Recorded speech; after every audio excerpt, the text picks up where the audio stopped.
Bismillahirrahmanirrahim.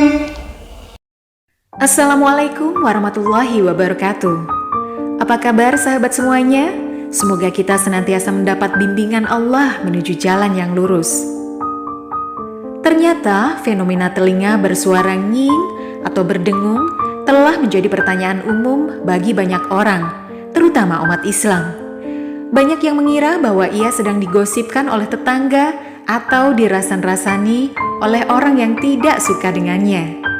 Namun menariknya, 1400 tahun yang lalu, Nabi Muhammad juga telah membahas fenomena telinga berdengung ini. Beliau mengajarkan bahwa jika seseorang mengalami telinga berdengung, itu berarti mereka berada di tingkatan tertinggi di alam ruh atau malawakla. Dalam pandangan medis, tinnitus atau apa yang umumnya kita kenal sebagai telinga berdenging adalah suatu kondisi yang dialami oleh sekitar 15% hingga 20% populasi, terutama pada lansia. Tinnitus dijelaskan sebagai pengalaman mendengar seperti suara berdenging atau jenis suara lainnya. Seperti mendengung, menggelegar, mengklik, mendesis, atau berdengung di satu atau kedua telinga. Meski tidak ada sumber suara eksternal yang ada, suara ini hanya bisa didengar oleh orang yang mengalaminya. Kecuali dalam kasus tinnitus pultasil yang sangat jarang, di mana dokter mungkin bisa mendengar suara tinnitus saat melakukan pemeriksaan. Tinnitus dapat disebabkan oleh berbagai hal, termasuk sel-sel rambut yang rusak atau patah di bagian dekat telinga yang menerima suara, perubahan dalam aliran darah melalui pembuluh darah terdekat, masalah dengan sendi tulang rahang, dan masalah dengan cara otak memproses suara.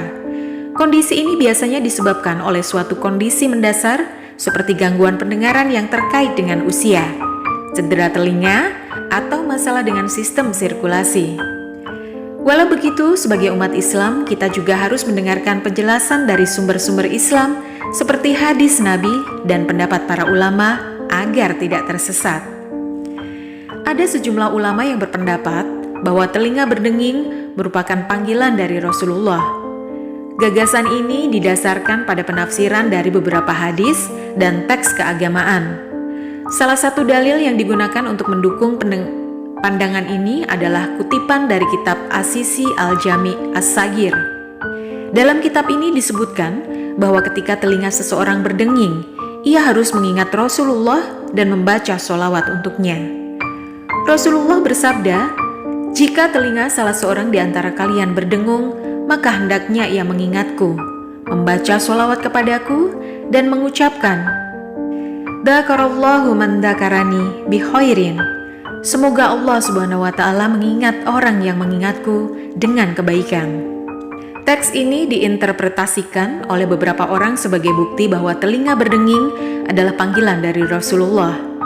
Dalam hal ini, ulama menjelaskan, sebagaimana juga telah diketemukan oleh Imam Abdul Rauf Al-Manawi yang telah dikemukakan oleh ahli Al-Azizi dalam kitab As-Siraj Al-Munir, bahwa telinga itu berdengung hanya ketika datang berita baik keruh bahwa Rasulullah SAW telah menyebutkan orang atau pemilik telinga yang berdengung tersebut dengan kebaikan al-mala, al-a'la, atau majelis tertinggi alam ruh.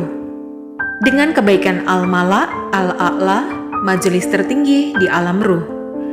Penjelasan mengenai alam ruh kita bisa merujuk pada pemahaman makrifat.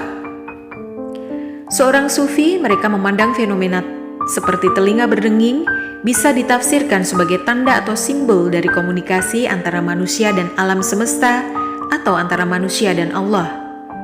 Dalam beberapa tradisi sufi misalnya, telinga berdenging bisa diinterpretasikan sebagai suara dari dalam diri yang mencoba untuk berkomunikasi atau memberikan pesan. Imam Al-Nawawi dalam kitab Al-Adhkar yang mencatat hadis yang menjelaskan bahwa ketika telinga kita berdenging, kita disebutkan di alam gaib. Hadis tersebut dinyatakan sebagai hasan, meskipun tidak secara spesifik menyebutkan tentang alam malakut. Nabi Muhammad hanya mengatakan bahwa siapapun yang telinganya berdenging, harus membaca basmalah dan berdoa agar Allah menyebutkan namanya dengan baik. Ini menunjukkan bahwa Allah menyebutkan kita dengan baik, bukan hanya di alam malakut, tetapi juga di luarnya, bahkan melebihi alam jabarut. Meskipun Allah tidak terbatas pada tempat tertentu, kita tidak mengetahui dengan pasti bagaimana Allah berbicara. Mungkin Allah menyampaikan pesannya melalui alam-alam lain. Hanya Allah yang maha mengetahui tentang hal ini. Telinga berdenging memiliki kemiripan dengan tanda melalui mimpi. Rasulullah pernah bersabda bahwa siapapun yang bermimpi bertemu dengannya sebenarnya telah melihat kebenaran. Namun kadang-kadang kejelasan dalam mimpi dapat dipengaruhi oleh pemahaman kita tentang hakikat Nabi dan kecintaan kita terhadapnya. Jika kita belum memahami dengan baik hakikat Nabi, maka penglihatan kita dalam mimpi tentang Nabi dapat menjadi kabur. Namun Rasulullah menegaskan bahwa di akhir zaman hampir semua mimpi orang yang beriman adalah benar. Mimpi ini merupakan warisan dari para nabi dan termasuk dalam ilmu mimpi yang dihormati oleh para ulama. Bahkan Imam Bukhari dan Imam Tirmizi memiliki bab yang berhubungan dengan penafsiran mimpi dalam kitab sahih mereka. Dalam konteks ini, pandangan makrifat menekankan pentingnya pengalaman pribadi dan interpretasi individu. Setiap orang mungkin memiliki pengalaman dan pemahaman yang berbeda tentang fenomena seperti telinga berdenging atau mimpi bertemu Nabi. Yang terpenting adalah setiap individu berusaha untuk mencari kebenaran dan pemahaman spiritual melalui pengalaman dan pengetahuan mereka sendiri. Namun yang perlu dicatat adalah bahwa tidak semua orang setuju dengan interpretasi ini. Beberapa orang berpendapat bahwa hadis yang menjadi dasar dalil telinga berdenging tidak bisa dipertanggungjawabkan. Al-Bukhari menyatakan bahwa perawi hadis tersebut adalah munkaru hadis atau perawi yang tidak bisa diterima hadisnya. Selain itu, dalam hadis tersebut tidak ada keterangan bahwa telinga berdenging adalah tanda panggilan Rasulullah. Hadis tersebut hanya berisi anjuran untuk membaca sholawat ketika telinga berdenging. Apabila telinga kalian berdenging, hendaklah dia mengingatku dan membaca sholawat untukku. Apabila telinga kalian berdenging, hendaklah dia mengingatku dan membaca sholawat untukku. Dan hendaknya dia mengucapkan, semoga Allah mengingat orang yang mengingatkan dengan mendoakan kebaikan. Beberapa ulama berargumen mengapa mereka menganggap hadis ini tidak bisa dipertanggungjawabkan. Hadis ini diriwayatkan oleh beberapa perawi, termasuk Al-Azizi dalam As-Siraj Al-Munir, Al-Harwiti dalam Makarim Al-Ahlad, dan Al-Ukaili dalam Al-Marhuat melalui jalur Muhammad bin Ubaidillah dan Makmar dari bapaknya. Namun Imam Bukhari menyebutkan bahwa Makmar dan bapaknya keduanya tidak dapat dipercaya dalam meriwayatkan hadis. Demikian pula Ad-Daruqutni menyebutkan bahwa Muhammad bin Ubaidillah dianggap sebagai perawi yang tidak dapat diandalkan atau matruk. Lebih lanjut, Al-Ukhaili yang mengomentari bahwa hadis ini tidak memiliki asal atau tidak ada dalam kitab hadis, dan Muhammad bin Ubaidillah dianggap sebagai perawi yang tidak dapat dipercaya menurut Bukhari. Oleh karena itu, menurut mereka, hadis ini tidak dapat dipertanggungjawabkan dan tidak perlu diperhatikan apalagi dijadikan acuan. Beberapa orang bahkan berpendapat bahwa klien seperti ini bisa disalahgunakan untuk menyesatkan orang lain.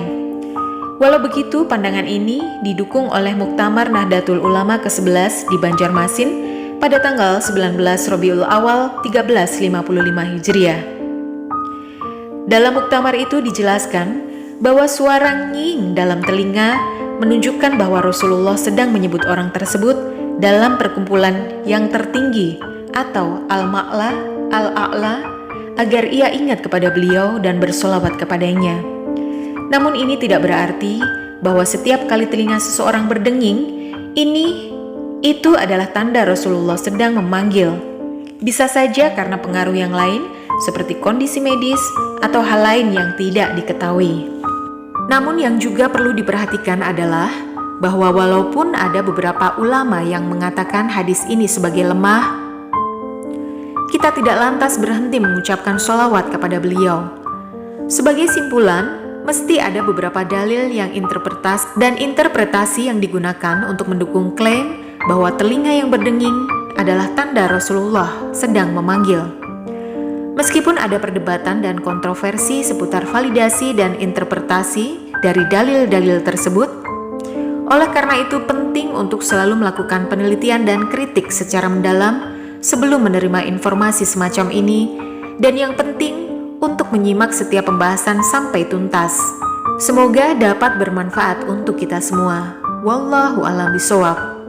Wassalamualaikum warahmatullahi wabarakatuh.